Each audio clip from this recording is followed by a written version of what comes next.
আমরা দেখেছি যে আমরা বিভিন্ন সুপার শপে যখন গেলাম তখন দেখলাম যে ডোমেস্টিক প্রোডাক্টের যে ধরনের একটা সর্বোচ্চ খুচরা মূল্য থাকে, কোনো কোনো সুপার শপ সেই সর্বোচ্চ খুচরা মূল্যর অতিরিক্ত মূল্যে তারা পণ্য বিক্রি করেছে।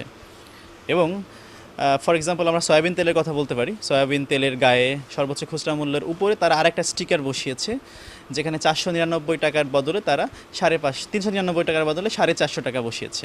এবং আরও কিছু কিছু প্রোডাক্টের ক্ষেত্রে আমরা সেম নিয়মের ব্যত্যয় লক্ষ্য করেছি। তো সেখানে আমরা মোবাইল কোড করে আমরা 25,000 টাকা অর্থদণ্ড আরোপ করেছি।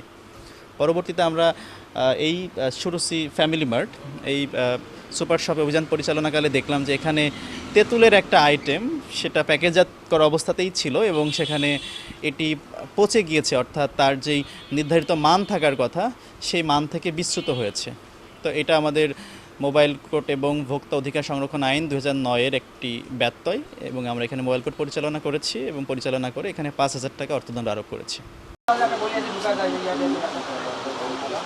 নিজে নিজে দাম বাড়িয়েছে তারা।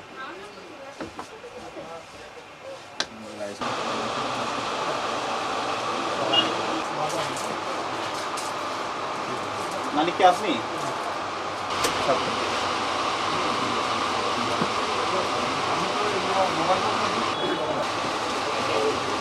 আপনাদের প্রতি আমরা নির্দেশনা দিয়ে যাচ্ছি যে